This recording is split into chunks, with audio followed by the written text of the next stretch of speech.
to LoveBabz, Love Talk. I'm Babz Rawls-Ivy. Today, I have the unbelievable pleasure of talking to Toshi Reagon, who is bringing Parable of the Sower opera to New Haven next week, and we are delighted. Now, I know you've got a bunch of awards, a lot of accolades. You are world renowned. And all those things. But what was your first experience with Parable? Like, how did you come across this book? And then how did it speak to you? It spoke to me because my mom made me read it. And I got to be honest. Oh, thank God I'm not the only mother. No. My mom turned me on to Octavia Butler, and my mom reads a lot of books. And so, Parable wasn't the first book I read. So I had read, Kindred, and I had read like everything up to Parable. And then when Parable came out, both of us, we got books around Christmas, and we both bought ourselves one and bought each other one. So at Christmas, we gave each other Parable for a present. And my mother read it right away. And I opened it up and read the first page, and I'm like, nah, I'm not doing this right now. Like, it just felt like it was going to be a lot. And so I put it down. But a few years later, my mother was asked by Toni Morrison to do a workshop, the Princeton Ateliers, which is a workshop series where an artist is invited to teach for a semester. Mm-hmm. And Professor Morrison curated that. And my mother said, she's busy. She's doing all of her jobs at Smithsonian and with Sweet Honey and all of the other things. And your mother being Bernice Johnson Reagon. Yes. And Sweet Honey in the Rock. Yes. So she now very retired, but she said if Toshi does half the classes, then we could do it. And so that's when I first read the book, and got past that first page. So when you read the book, did you hear the opera? Like, when did you hear the opera? We did that class, and really what that class was basically teaching, music that unaccompanied Black American music, from where my mother was from. And then when she had me in to do half the classes, then I brought in my thing, but was really trying to hold to her vision. And you had to have a text for the class. So it being Toni Morrison, there's going to be text. And so my mother picked Parable of the Sower. And we weren't trying to make an opera or anything. We were just doing the class with the students. And we placed music over the conditions in the book. And so we were using songs we knew, songs maybe we had written, traditional songs. And it was very easy to do because, the book covers so many, traumatic and hard things that we seem to want to experience over and over again. So we had that. And then we both wrote songs to the text, like a couple of songs to the text. Apparently I wrote two, as somebody who took that class came and told me at a performance. And then after that, we were like, oh, maybe we should see if we can get the rights to this book to work with it. But my mom was pretty busy at that time. So it took many years. And it was finally 2008 where we started working on a libretto and started composing music and started to partnership with New York City Opera. And then they fell apart that season. And the season got canceled. And then mom was like, well, what should we do? So we finished the libretto. We wrote as much as we thought we could. And I said, I'll figure it out one day. And so that's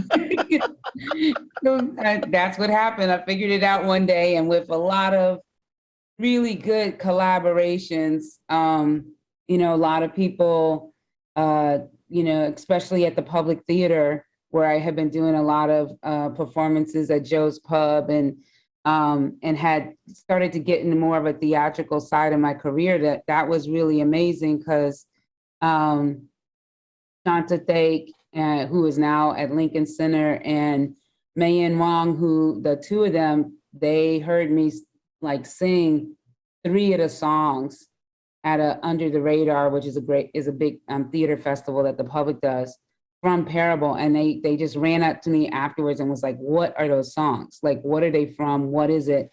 And they immediately bought the book, and they were like, "We have to do something next year with this at the festival." And so that started the trajectory to where we are now.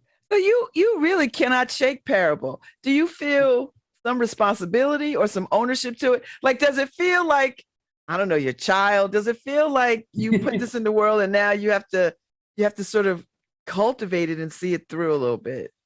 I mean, Octavia's work really is like a platform for human discovery and complex awareness if you dare to look at it.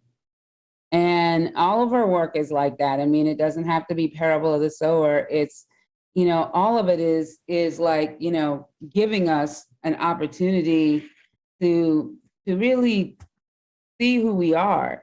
And she's not afraid to look at, like, how nasty and horrific we are.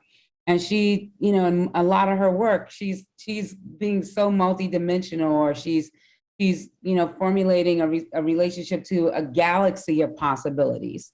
And she's, making us look at our relationship to the other species on the planet. And she's seeing us as possible agents of transformations, interspecies transformation, and even. So, you can't really, nobody can like own her work. It's like not, it's, I think what I felt like is I owed Octavia and my mom and Toni Morrison, like these brilliant, trio of, women who have spent their entire lives in the most beautiful way, like trying to illuminate other possibilities than the like kind of simple rotation of destruction we seem to like never be able to get ourselves out of. Mm-hmm. And they like, and all of their work is a possibility of each of us being even more involved with ourselves, taking up even more space and time to become, beings in alignment with the world that we actually live in, and to reject with all of our might these very simplistic but incredibly violent tools of oppression. And and if you look at their work, and it just is like a never-ending tapestry of deep dimensional, multi-dimensional exploration. And then you have these new writers that come, like Alexis Pauline Gumbs and Jacqueline Woodson and Jason Reynolds. It's just so many, like they're all trying to tell us, like, you are more than this. Like, don't you see yourselves as a species in the galaxy? Like, why are you settling for this like really dumb, limited space of conservative or liberal, Black or white, gay or straight, this or that? Like, no other species in the entire planet behaves that way. They move and collaborate with each other, even if they're a predatory species, which almost all of us would end up being.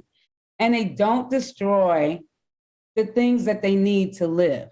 And we are the most dangerous species on the planet because we literally think we have a right to destroy every element we need to live. And Octavia would just like, that's crazy. Like that's a suicidal death cult mentality that we are all participating in. And we allow governments and people, we built a currency that we all agree on that literally is tied to nothing now. Not tied to gold, it's not tied to land, it's just currency. And then we allow that currency to dictate our lives, and we give it value.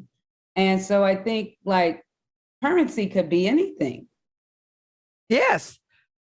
Yes. So in this conversation and in thinking about your relationship to Parable, so it sounds like, Toshi, that it has allowed you dig deep within your own self to wrestle with some of these things. Has Yeah. that helped you as an artist? Has it helped you as a woman? Has it helped you as a citizen and as a person? What has it done? It's been amazing because it made me realize I wasn't gonna do nothing by myself. And that and so I, created like the parable path. And the parable path is in all of the communities I go to that the work goes to, and now in some that it hasn't even gone to yet, that, we have so much abundant genius among us. We have so many people with so much skill sets. Almost everybody knows something that we need, And so I was like, well, in Parable the Sower, Octavia's like, things gonna be so bad, we're gonna be having a refugee crisis, and we all gonna be walking down a highway, like trying to figure things out. And I was like, well, why don't we just walk down that highway now with what we have right now? What if we collaborated now? What if we saw each other now? What if we developed, that simple promise now? I'll watch your back. I won't steal from you. I won't kill you now. What if we saw beyond our borders? What if we really just illuminated that many of us are in the same, dire circumstances, especially with climate change and other issues. And the idea of a border is meaningless.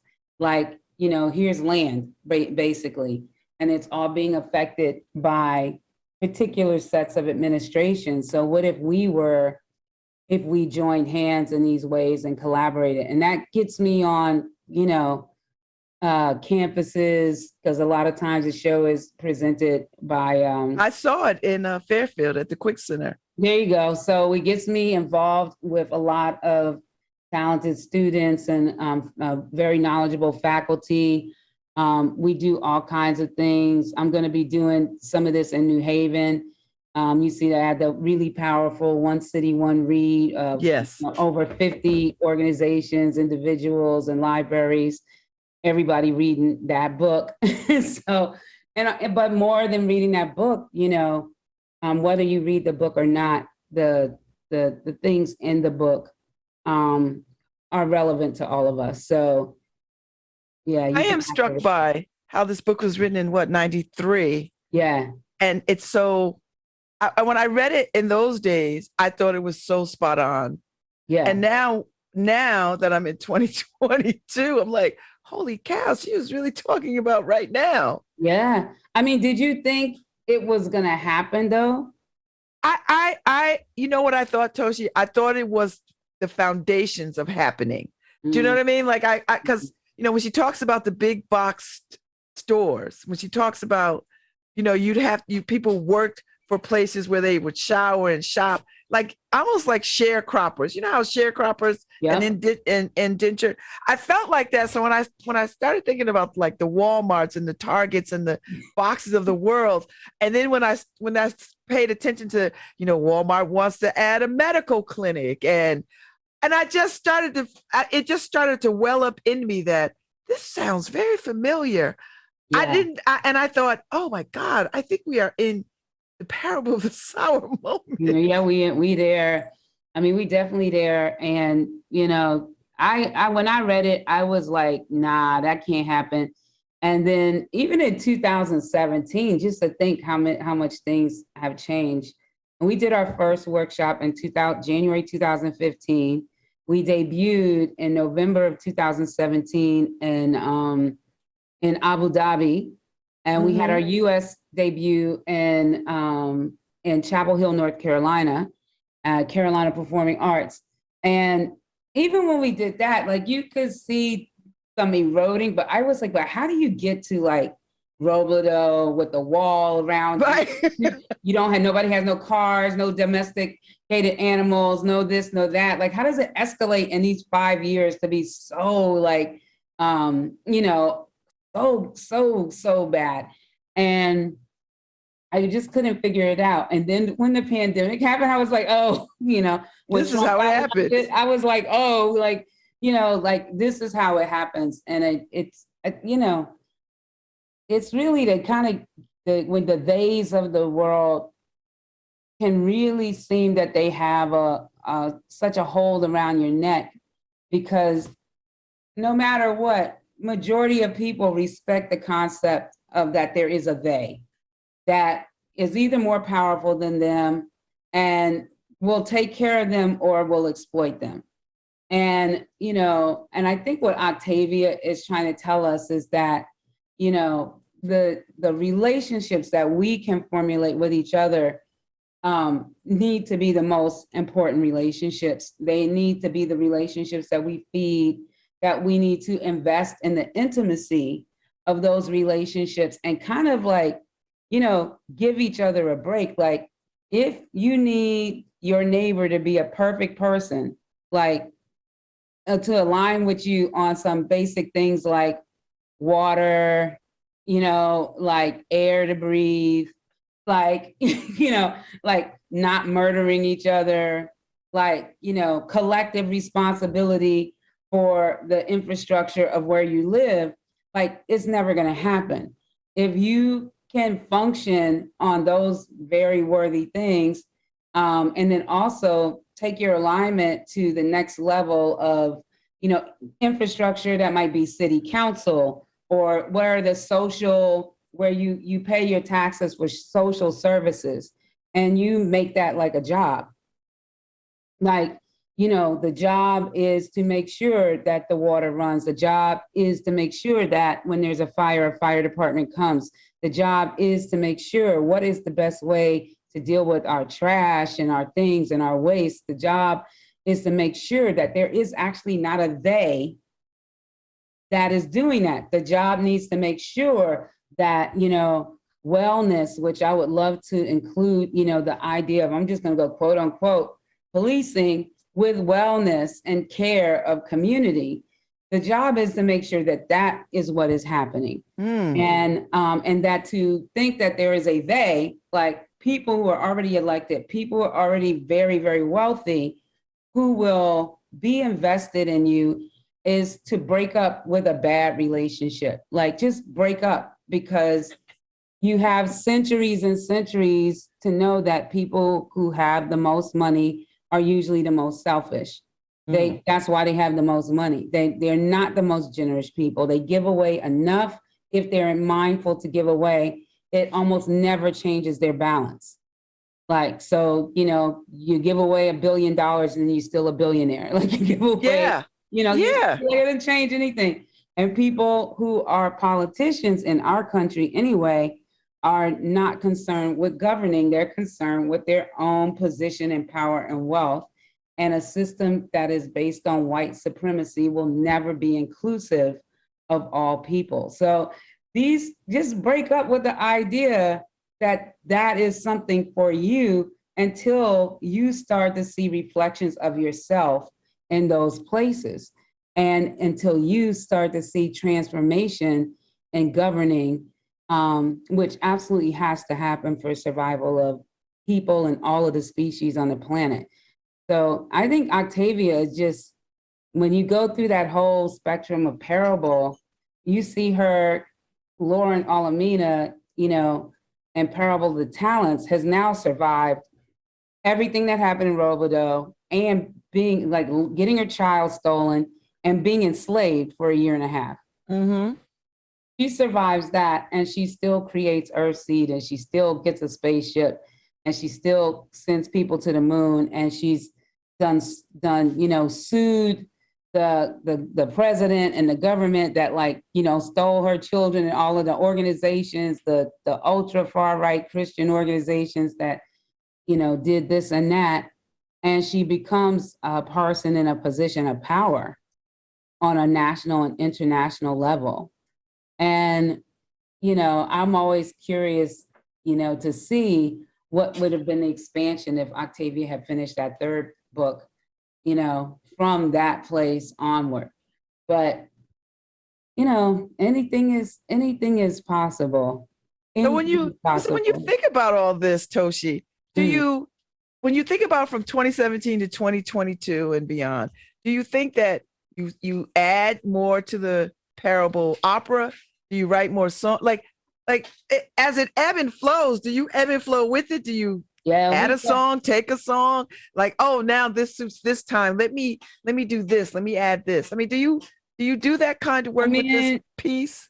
there's a song in the show that's like my song, and I kind of can do what I want with it. So that song always it ends up being pretty contemporary, to the time that I'm in.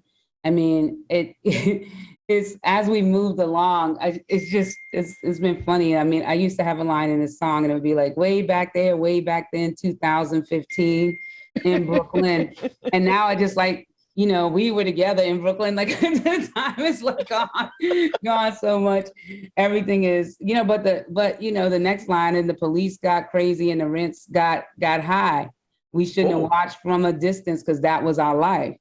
So that is exactly the same. I don't have to change anything because everybody is, you watch that pocket of people who were being attacked, by police, policing in their communities, and by like rent and money and things like that getting too high, expand to the point where there's no, it's housing in Brooklyn is like buying a Apple computer.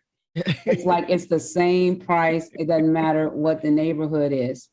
It's a house across the street from me for $2.9 million. Oh, It's outrageous. It's criminal.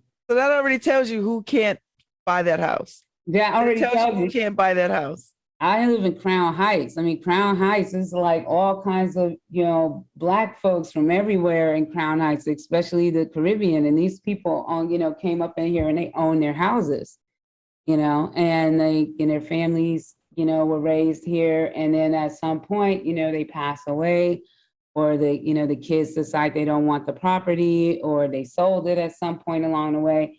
I don't know how much the house that's going for $2.9 million was sold for, like the family, because that was a hot family on the block. Like that's the family that would get the tables, those big long tables, and line them up and down the sidewalk, and have the speakers outside, and like all day, starting at 9:30 in the morning, setting up. You know what I'm saying? I know what you're saying. You know what I'm talking about? All kinds of people come by. Music was loud. Everybody could hear it. The festive energy go until 2 or 3 in the morning. Nobody ever complained or called the police or anybody. That's the family that's like a star on your block, and they're gone. And their house will not be replaced by anybody like that ever again, right? So you lose, you lose an entire culture of existence when that happens. Not to mention that the people who still have their houses, their property taxes are going to shoot up, and it's just wrong. I know. It's just wrong. So where do you want Parable to go? Where do you see it? Is Hollywood calling?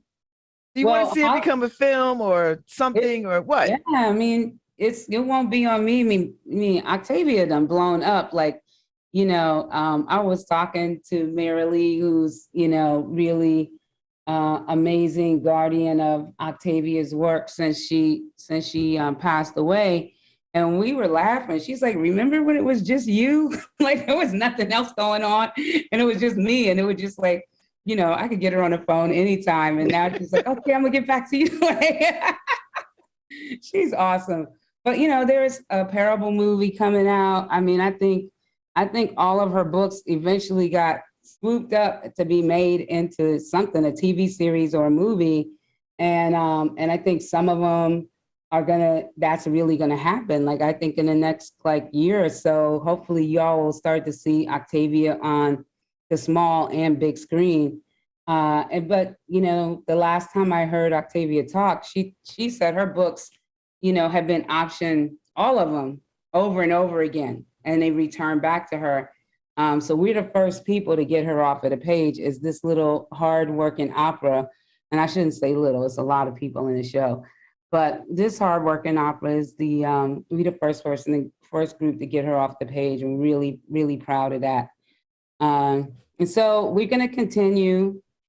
We're not like, a Broadway show where we're produced by, we don't have like the money of a big producer. We are very much independently produced. They could come calling. They could if they wanted to, but they have not. So Or Lincoln Center could. I mean, I saw Charles Blow's memoir turned into an opera. yeah. Fire Shut Up in My Bones. I saw that. Well, And we you know, definitely we're gonna do something at Lincoln Center this summer called Songs of the Living, and it's gonna be outside on July 24th. It's gonna be free and open to the public. So, we're gonna start that, and that actually is a year-long journey on the New York Parable Path, leading us to a performance at Lincoln Center in the summer of 2023.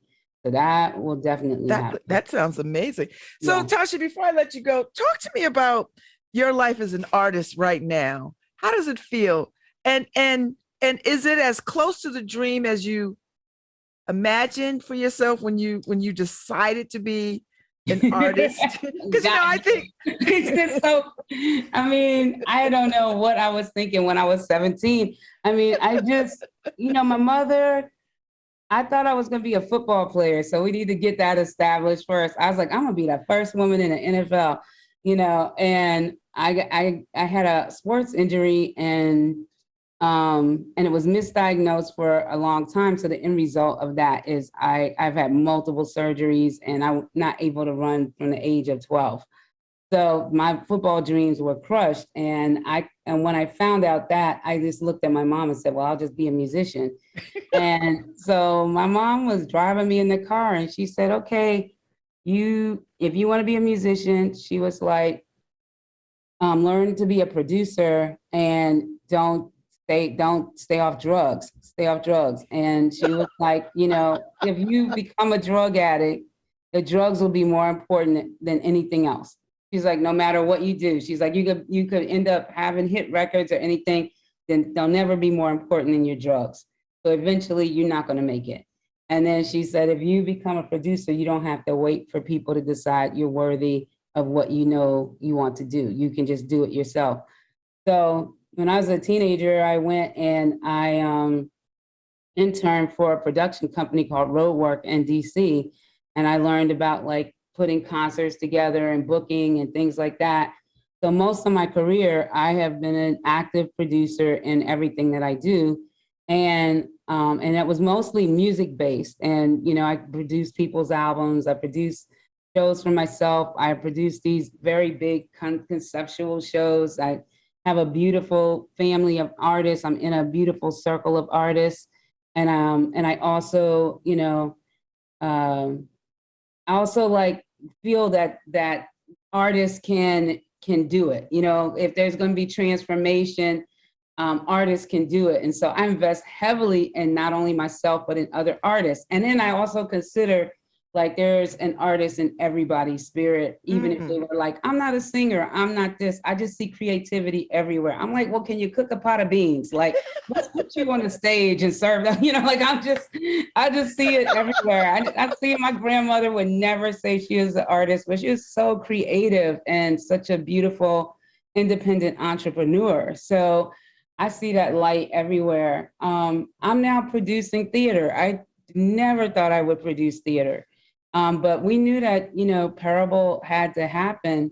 And we have just put together teams every time we get out on the road of really talented people to make it happen. So I never expected this. And I just, when we did the first Parable Circle, the circle was like, a bunch of beautiful artists who I've been working with for a while, and we sang through the music. And if you had told me, and then 2 years later, we would end up in these giant halls performing the work. And now, like, it's 29 of us, musicians, cast, and crew that travel with this work.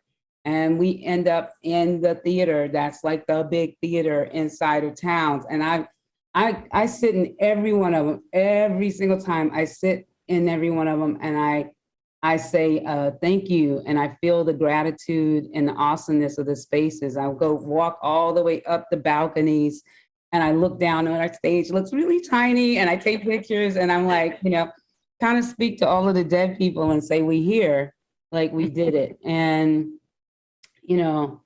But my career overall is now, it's a very journeying career. The path is about being in collaboration with a lot of different kinds of people and to, put them together. I still do concerts like Toshi. I was going to ask you, do you have time to be a musician? Yeah, I do. Everything is musical. I mean, it's I end up, in conversations and illuminating people and they illuminate me, but music is at the center of everything that I do.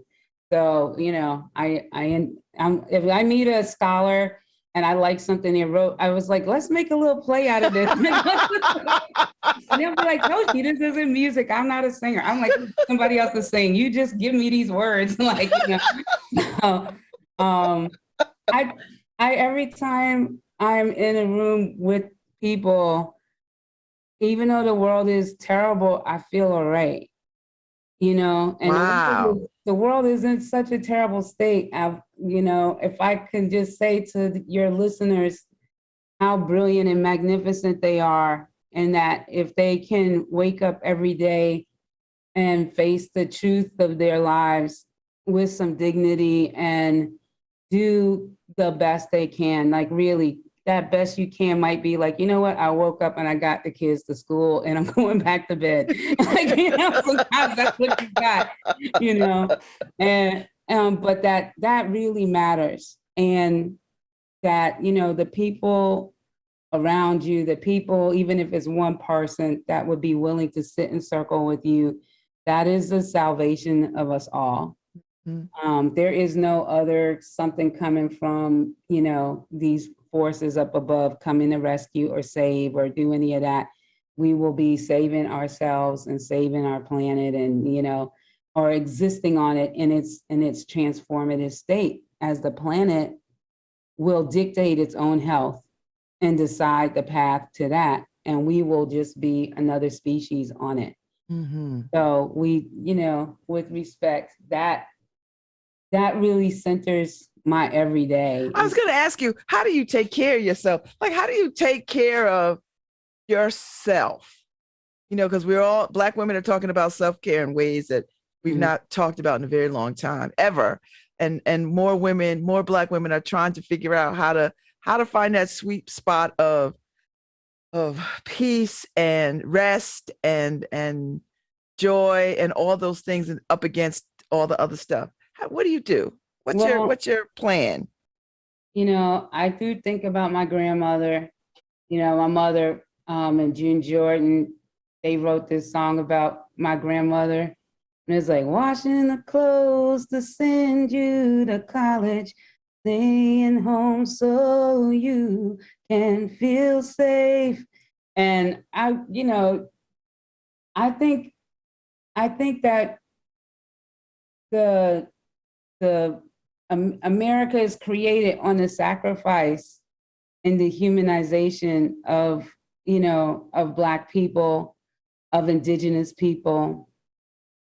And in particular, because men who stole and men who are in power never respected women, never respected feminine people, but were just like the overlords of our possibility of work and our creativity and the exploiters of our labor. There is a reason why it is hard for us, even as we claim independent space, to create the room for ourselves. And in this era, when, who isn't going to recognize from those people I just named that we are in a state of emergency existing? So when do you think like I can rest? And especially if you're hearing about this era of inflation, of uptick of violence, when more guns are being sold than there are people.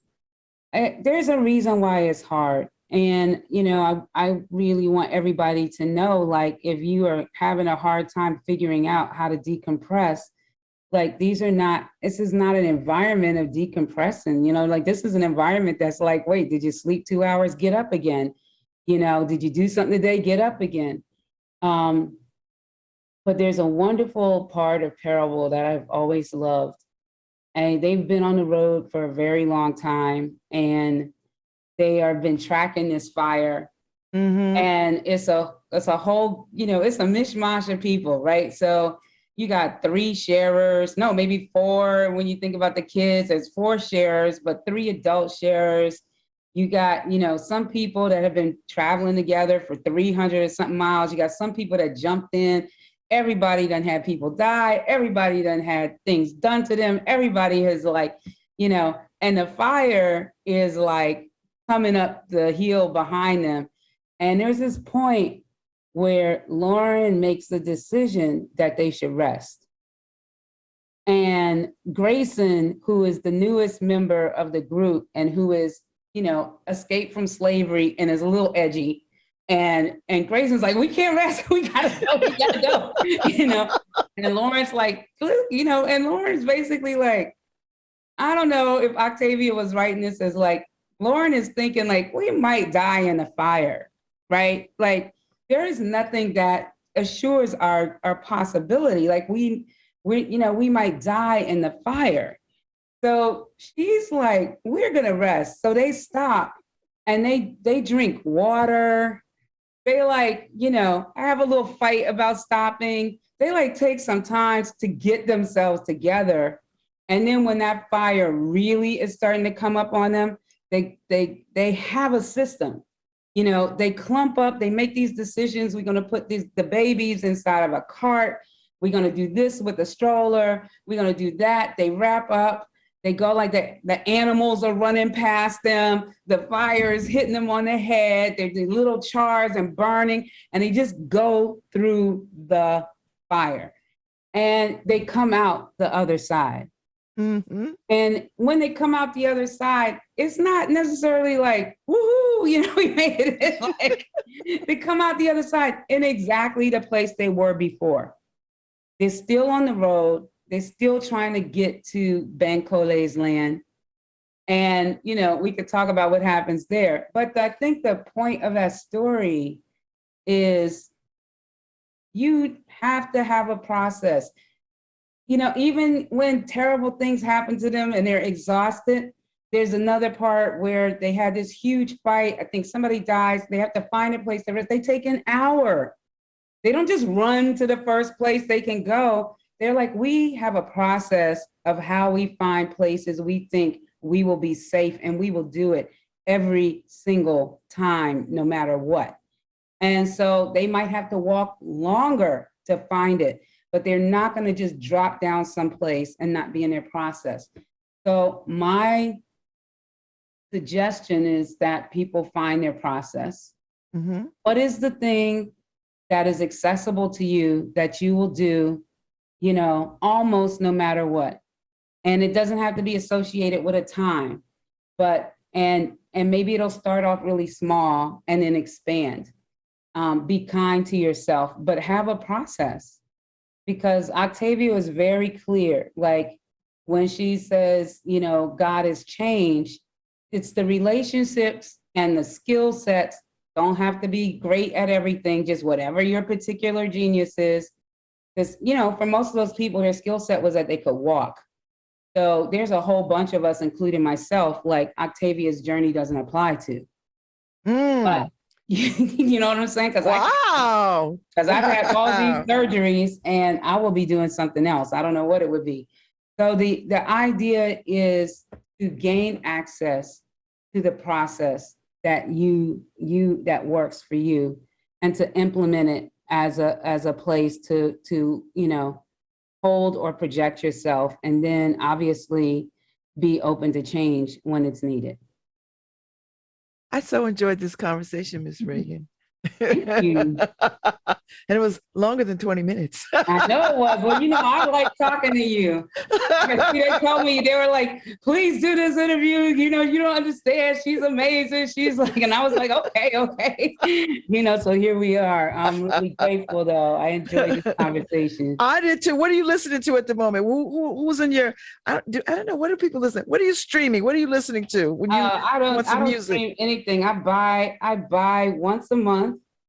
I buy a record from somebody, I don't know who they are, on iTunes. It's like my big, gift that I give to myself. So let me see who, let's see. I know who this is, Kendrick Lamar. Oh yeah. And then I brought an artist named Camila Cabello, and who was amazing. And let's see. What else? Oh, this is not my album. Because I be buying albums. And are you a record player, like vinyl person? Like you put I do have some vinyl. I do have that.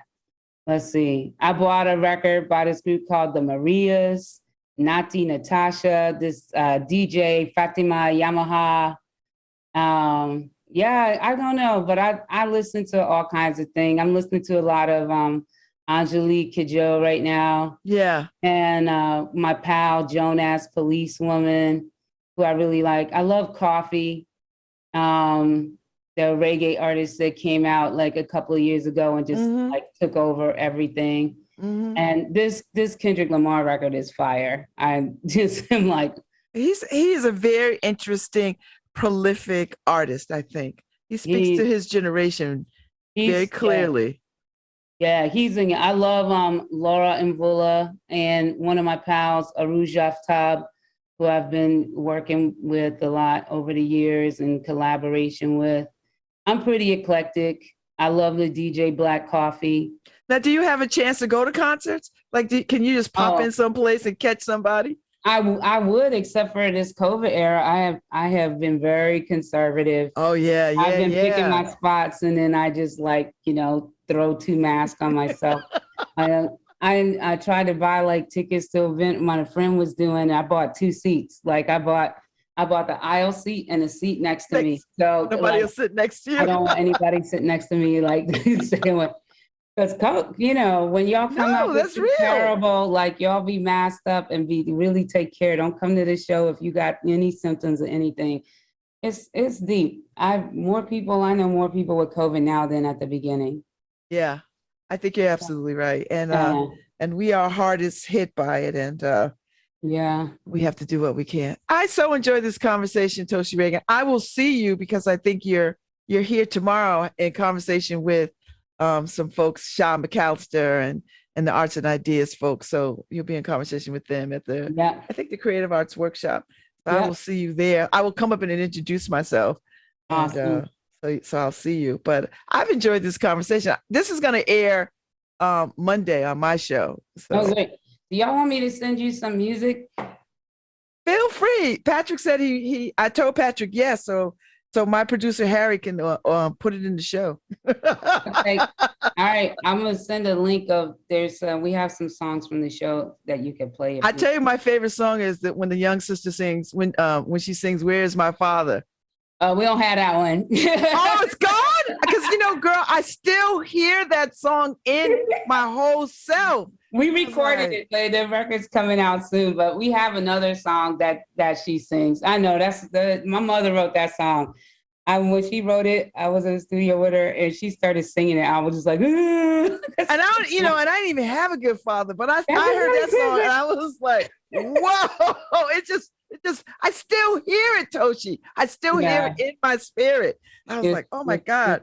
So I'm glad you told me because I would have been really upset sitting there waiting. I was like, where's my song? Yeah, very soon. Okay. That's all right. Thank you so much. Enjoy the rest of your day. Safe travels to you. And I'm so looking forward to seeing Parable. I'm glad I get to see it again in my lifetime.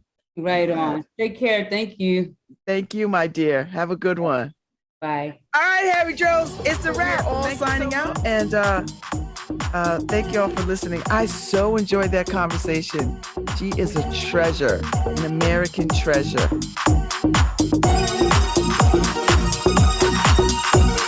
Run!